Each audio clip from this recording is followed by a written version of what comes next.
What if I told you that you could kind of predict the future? Seriously, with the right data, it is way more possible than you might think. Today, we're going to pull back the curtain on a really powerful tool that helps everyone from businesses to economists see what might be just around the corner. It's called time series analysis. Okay, let's kick things off with a question. Think about your favorite coffee shop. You know how it gets absolutely slammed during the holidays? But somehow, they always seem to have just enough people working. It's like clockwork. How on earth do they know? And it's not just your local cafe. Or what about when you hear on the news that economists are predicting a market upswing or a downturn? How are they making those calls? I'll tell you, it's not a crystal ball. The secret sauce for both of these things is this incredibly useful method called time series analysis. So, what is time series analysis? At its heart, it's really just about being a detective. It's about looking at data that's been collected over a period of time and finding the hidden stories and patterns inside it. It's the key to using the past to get a glimpse of the future. A time series sounds kind of technical, but it's super simple. It's just a bunch of numbers recorded in order over time. That's it. It could be your company's sales figures each month, the price of a stock at the end of each day, or even how many steps you take each week. As long as you measure it at regular intervals, you've got a time series. Now, this data kind of comes in two flavors. Most of what we deal with, like those sales figures, is discrete, meaning we grab a snapshot at specific moments in time. But data can also be continuous, where it's being recorded all the time, non-stop, like a thermometer that's always on. Okay, so why do we even bother with all this? Well, the real-world payoff is huge. When you understand the past, you can start making smart plans for the future, like hiring those extra baristas, right? You can also check in on how you're doing right now and even see how different trends stack up against each other. It's all about making better decisions. And when I say this is used everywhere, I mean everywhere.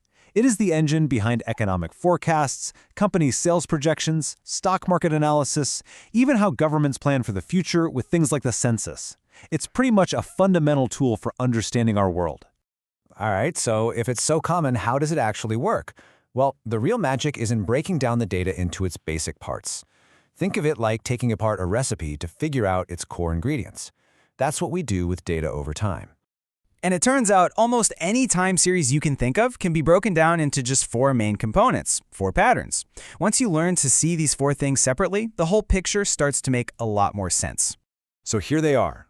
We've got the main trend, the seasonal wiggles, the longer-term cycles, and then just the random stuff. Let's walk through each one, starting with the big picture, the trend. First up is the secular trend. Now that's just a fancy term for the overall long-term direction of your data. Is it generally climbing up, slowly drifting down, or staying kind of flat over many, many years? This is the main current in the river of your data. Exactly. So this trend isn't about the little blips you see day to day. It's the result of huge, slow-moving forces. Things like shifts in population, major technological changes, or long-term economic policies. It's the big underlying movement. All right, next up we have seasonal variations. Now, this is a pattern that repeats itself every single year in a pretty predictable way. This is exactly how that coffee shop knows the holiday rush is coming. This part is so intuitive because it connects directly to our lives, right? These are the patterns tied to things we all experience, the changing of the seasons from hot to cold, or the rhythm of holidays and festivals that happen every year. And here are some classic examples that make it perfectly clear. Of course, ice cream sales shoot up in the summer, and yeah, retail stores know that greeting card sales are going to spike right before a big holiday. These are the predictable ups and downs that happen within a single year. Our third pattern is cyclical variation. Now this one can feel a little bit like a seasonal pattern, but it's much longer and honestly a lot less predictable. If seasonal patterns are ripples, these are the big waves. And the key difference here is the time scale.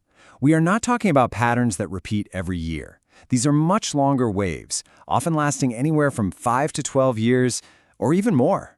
They're usually tied to broader business or economic cycles, the periods of boom and bust. And that brings us to our fourth and final component, the random stuff. This is basically everything that's left over after you account for the trend, the seasons, and the cycles. It's the noise, the static. You can think of these as the unpredictable shocks to the system, the one-off events that you just can't forecast because, well, they're random, and they're probably not going to happen in the exact same way ever again. And what causes these random shocks? Well, as you can see, it's usually the really dramatic, big deal events. Things like a natural disaster, a sudden political revolution, an unexpected labor strike, or a global epidemic can all create a sudden sharp spike or dip in the data that doesn't fit any of the other patterns.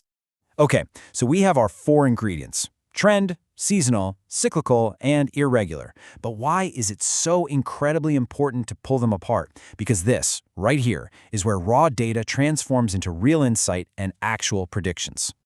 This table is a great summary. But the real power isn't just knowing these components exist. The magic is in isolating them. By separating the long-term trend from the yearly seasonal bumps and the seasonal bumps from the bigger economic waves, you suddenly have a complete dashboard for your data. You can see everything at once. And that's the whole point, right? When you can separate the predictable parts, the trend and the really predictable seasonal patterns, from the less predictable cyclical waves and the totally random irregular noise, you're not just looking at a messy, squiggly line anymore. You're turning all that confusing history into a powerful tool for forecasting. You're finding the signal in the noise. So the next time you see a business that's perfectly staffed for a rush, or you hear an economic forecast that seems to just nail what's coming next, you'll know the secret. It's not magic, it's not a crystal ball. It's about systematically finding the patterns hidden inside time itself. Which kind of leads to one last question. What are the trends, seasons, and cycles that are shaping your world?